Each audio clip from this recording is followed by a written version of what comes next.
존경하고 사랑하는 우리 구독자 여러분 반갑습니다. 여러분의 천만 라디오 천회장입니다. 늦은 오후 시간을 맞이해서 한번 또 여러분들께 또 흥미로운 소식들을 한번 전달토록 하겠습니다.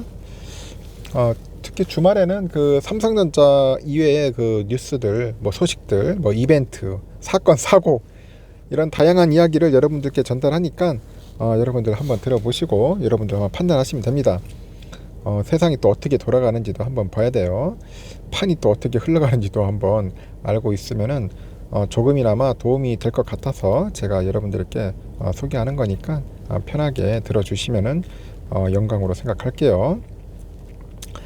현재 지금 보니까 이제 국내 증시에서 이제 이탈해가지고 이제 해외 증시로 이제 눈을 돌리는 이제 서학개미들이 많았습니다. 서학개미.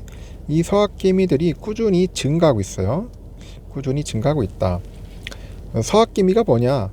그 해외 주식 개인 투자자들을 우리가 보통 서학개미라고 하죠. 국내 주식은 동학개미라고 하고 있고, 일단은 글로벌 긴축 기조죠. 글로벌 긴축 기조. 현재 그런 현상이고 있고, 러시아의 그 우크라이나 전쟁 등 해가지고 지금 대내외적으로 현재 악재입니다. 악재. 그러다 보니까 국내 증시의 이제 변동성이 상당히 좀 확대되고 있어요. 특히 이제 미국 증시에 투자하는 우리 국내 개인 투자자들이 이제 늘어나고 있습니다. 요즘 보면은 솔직히 개미들 많이 떠나는 것 같아요. 국내 증시 많이 떠나서 코스피 떠나가지고 오히려 그냥 차라리 이제 미국 주식 투자하는 게 훨씬 낫지 않겠나 그런 얘기들을 하고 있어요. 저도 가능한 그래요. 코스피에 워낙 박스피다 보니까 그렇게 크게 비전도 없고 희망도 없고, 특히 우리나라의 그 국내 금융당국 그 담당자들 하는 꼬라지 보니까 솔직히 마음이 안 들어요. 그럴 바에는 차라리 그냥 미국 쪽으로 가는 게 낫지 않냐, 제가 종종 얘기를 하고 있는데, 하여튼 미국 주식에 상당히 많은 관심들을 가지고 있어요. 그래서 하여튼 요즘 국내 개인 투자자들은 어떤 종목을 담는지도 관심이 떠오르고 있어. 미국 주식에 어떤 종목을 살까 굉장히 고민들을 많이 하고 있는 것 같아요. 업계에서도 현재 향후 국내 주식시장에 대한 그 불안 요소가 잠재워지지 않는 한 국내 그 투자자 중에는 서학개미의 비중이 더욱 커질 것 같습니다. 제가 봐도 많이 좀 하고 있으니까 서학개미들이 앞으로 조금 더 늘어나지 않겠나 그렇게 보고 있고, 서학개미의 열풍, 그 열풍의 이유 그리고 성적표를 한번 들여다볼 필요성도 있겠죠. 하여튼 그렇습니다. 지금 연초부터 하여튼 이어지고 있어요. 이어지고 있는데 뭐가 이어지냐? 미국 기준금리 인상, 그리고 러시아 우크라이나 전쟁, 이걸로 인해 가지고 글로벌 증시가 이제 크게 좀 흔들리고 있죠. 흔들리고 있고, 동학개미, 서학개미의 희비가 이제 엇갈리고 있습니다. 미국의 그런 주요 기업들은 올 초에 대내적으로 이제 악재로 인해서 이제 주가가 급락을 했지만은 3월 들어서 약간 시장이 안정을 찾으면서 바닥을 찍고 이제 반등에 성공을 했어요. 반면에 국내 증시는 여전히 수익권을 크게 밑들고 있어. 여전히 수익권을 밑들고 있다. 그러다 보니까 투자자들의 그런 한숨이 깊어져. 한숨이 상당히 깊다. 그렇게 보시면 될 것 같아요. 그 한국예탁결제원이라고 있어요. 한국예탁결제원이 있는데 거기에 증권 포털 세이브로에 보면은 국내 투자자들의 그 미국 주식 보관 규모는 신종 코로나 바이러스 그 감염증 이후로 지속적으로 현재 확대되고는 있습니다. 지난 2020년이죠. 1분기에 88억 달러 88억 달러면 대략 한 10조 6,600억 정도 되는가 봐요. 그 정도 그 보관 금액이 지난해 1분기에는 464억 달러 정도 되는 것 같아요. 56조 2,400억까지 올라버렸습니다. 투자 잔액이.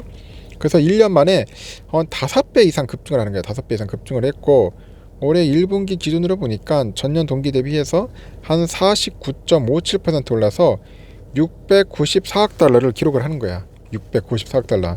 상당히 많이 이제 증가를 했죠. 국내 투자자들이 미국으로 몰려간 이유가 뭐냐?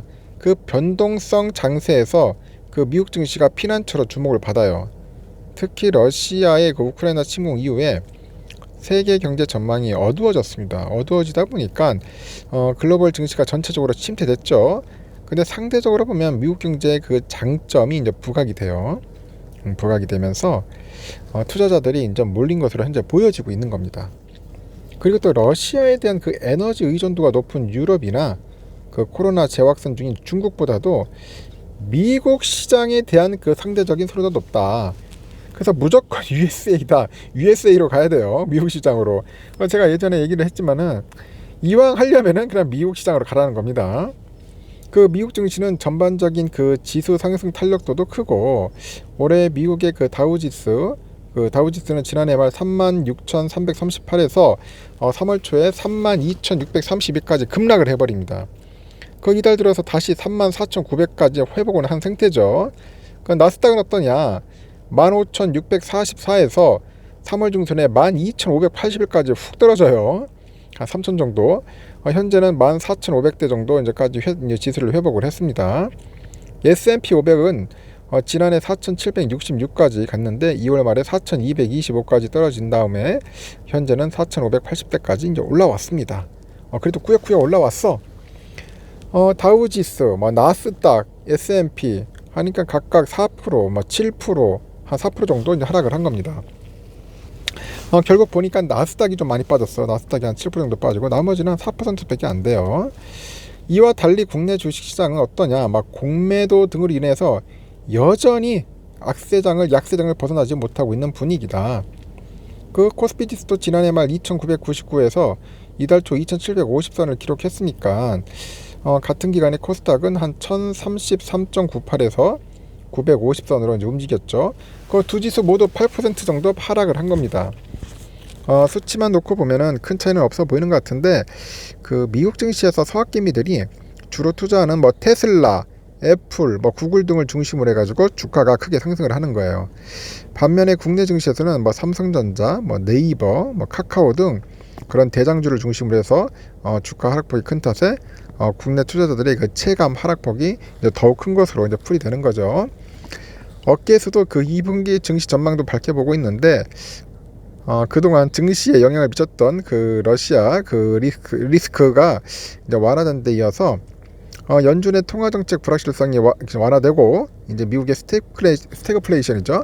이런 스태그플레이션이 우려도 이제 완화됐기 때문이다. 그렇게 보고는 있어요.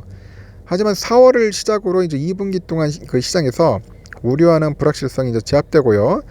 증시 체력은 견고해질 것이다.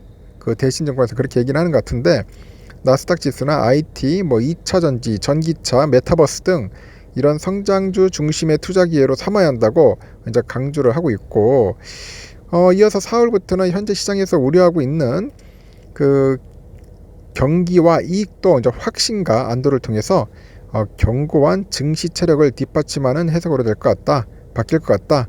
그 2분기에는 물가에 대응해서요. 연준의 이제 긴축 강도, 이 긴축 강도가 강해질수록 증시가 상승할 것이다. 그렇게 이야기들도 하는 것 같습니다. 하여튼 그러다 보니까 이제 서학개미들을 이제 모시려고 유치하려고 이제 증권사들이 이제 좀 더 발악을 하고 있습니다. 하여튼 여기까지는 여기 하겠습니다. 증권사 제가 홍보할 필요는 없고 요즘은 그래서 믿을 거는 미국 주식, 미국 시장뿐이다. 그래서 현재 지금 동학개미들이 이제 서학개미로 이제 변신하고 있다는 그런 내용이 있어서 여러분들에게 알려드리는 겁니다. 여러분들도 많이 하죠. 서학개미로 좀 많이 활동하고 있는데 그렇다고 해가지고 너무 미국 주식에 몰빵하거나 그러면 안 됩니다. 항상 조심하셨으면 좋겠습니다. 여기까지 할게요. 나중에 늦은 저녁 시간에 뵙도록 하겠습니다.